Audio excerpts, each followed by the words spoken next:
So, ayan na nga po mga bossing. So, na-receive na nga po natin yung ating withdraw dito. So, May 8 po yan, Thursday. So, 1,132 pesos po yan. Yo, what is up sa inyo mga boss? So, ito po yung i-share ko sa inyo na kung saan ay pwede tayong kumita po ng pera po dito. So, kung interesado pala kayo nito mga boss, nasa comment section lang yung link para po makapag-register kayo. So, dito, sa pag-register, maglagay lang tayo ng phone number, tapos Philippines, and then lagay tayo ng nickname, and then invitation code, tapos password, and then confirm lang natin yung password, and then yung captcha. Kung ano yung captcha dito, yun po yung input natin dito, and then register lang tayo. So, ayan, mag-register muna tayo. So, ayan po mga bossing, ito po yung kanyang platform. So, ang pangalan pala ng platform na ito ay Odd Market, na kung saan ay pipili lang tayo ng yes or no dito. So, magsasagot lang tayo dito. Ayan. So, ito po yung kanilang mga post, mga boss. Magkita nyo, meron po nag-post dito, US-China trade deal in 2025. So, ayan po yung sasagutan natin. So, ayan po mga boss, click natin yung USNX. Ayan, magpe-predict lang tayo dito kung ano yung pipiliin natin. So, dito mga boss, makikita nyo, meron na pong 49% na yes, and then 51% na no dito. So, kung ano yung releasing time po dito mga boss is, ito po yung, for example mga boss, kapag nag-ano ka dito ng yes, nagsasagot ka ng yes, kapag nanalo kayo dito is, ito yung hahatiin nyo, $7,599 po yan. So, paano ba tayo dito magsasagot? Ang gagawin lang natin dito is meron pong comment or post. So, meron siyang prediction leaderboard. So, saan po kayo mag-predict? Ayan, real-time prediction data, may records, and then recommendation. So, dito mga boss, kung gusto niya po mag-choose po ng yes, kung ako sa inyo mga boss, pipiliin nyo po yung marami po na nagsasagot ng no. Kasi po, ayan, 51% kaysa sa yes. So, mas marami pong nag-vote po dito sa no.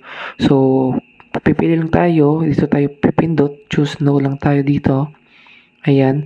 And then, ang gagawin lang natin dito, kailangan tayo dito meron pong balance para po makapag-sagot tayo ng no. Kasi po, pag nanalo tayo dito, hatiin natin yung marami kayong maghahati na $7,599 po dito. So, ayan. And then, after natin dito mga boss, confirm prediction lang tayo, and then, pwede na tayo makapag-sali dito. So, ganun lang mga boss. Ayan, napakadami po yung pagpipilian natin dito na yes or no lang tayo dito. So, meron pong 51% na no. Dito po, tataas ba ang presyo ng BTC sa loob ng 24 oras sa araw ng Mayo? So, mapipredict po natin yan kapag napatunayan na yes is ang hatiin po dito is $778.6. So, ito po yung percent mga boss or groupings na kung saan ay mapipredict po yung Bitcoin po dito. So, ayan, napakadaming trending dito. Cryptocurrency, and then technology. Ayan, napakadami pong pwede natin pagsasalian dito. Kung gusto niyo po mag-answer ng yes or no, kayo na pong bahala kung ano yung gusto niyo dito. So, kung gusto niyo po mag-post, pwede din. Ayan, meron pong posting. Kung gusto niyo po dito, meron pong topic, title, maglagay lang kayo ng topic type, tapos participation deadline, and then topic result, judgment date, and then pwede din maglagay kayo ng pictures, and then participation rules or description. So, kayo na pong bahala kung ano yung gusto niyo pong ilagay dyan. And then, when participating in topic bill publishing, once the topic is approved, so meron kayong 3% sa platform na profit, and then a fee, the topic creator will receive 70%. So, ayan, meron pa ding 70% of this handling fee as a reward. So, medyo malaki talaga kapag nagpo-post kayo dito or nagpa-publish po ng topic. So, dito nyo po makikita yung publish topic nyo. Ayan, so wala pa tayo. So, paano ba tayo dito makasali? So, need muna tayo dito mag-recharge or mag-deposit. Kung gusto niya po sumali or mag-answer po dito ng yes or no. So, click lang natin yung deposit dito. So, dito mga boss, sa pag-top up po dito, recharge type. For example, GCash tayo or Maya. So, mas maganda GCash tapos 1,000. Ayan. So, ang napakaganda dito mga boss is automatic converted na po siya into dollars. Ayan. So, sa 1,000 is $17.65 yung makukuha natin. And then, click lang natin yung submit. And then mapupunta po tayo sa GCash after natin maklik yung submit dito. So ayan po, dito tayo mapupunta po mga boss after natin maklik yung submit.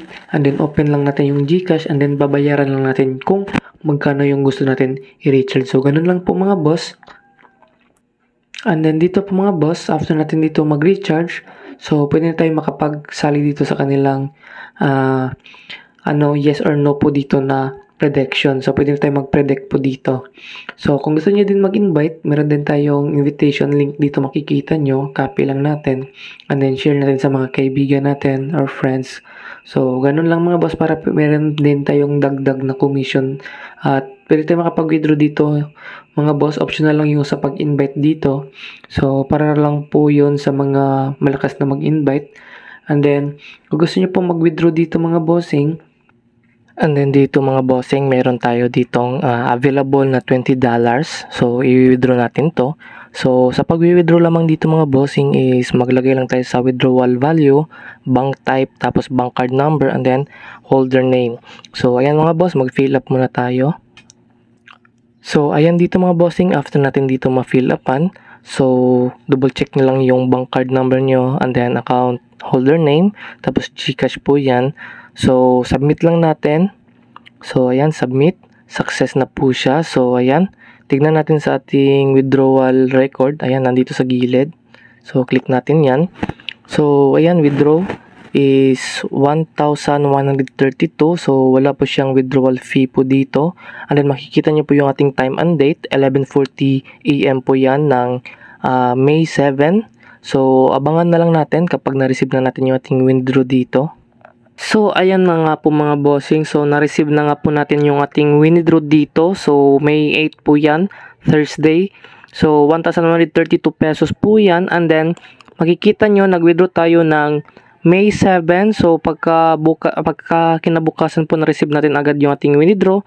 Kasi po mga boss, kaya po natagalan yung ating withdraw dito is bank maintenance po sila dito. So ito po mga boss, withdrawal in progress na po siya yung ating status.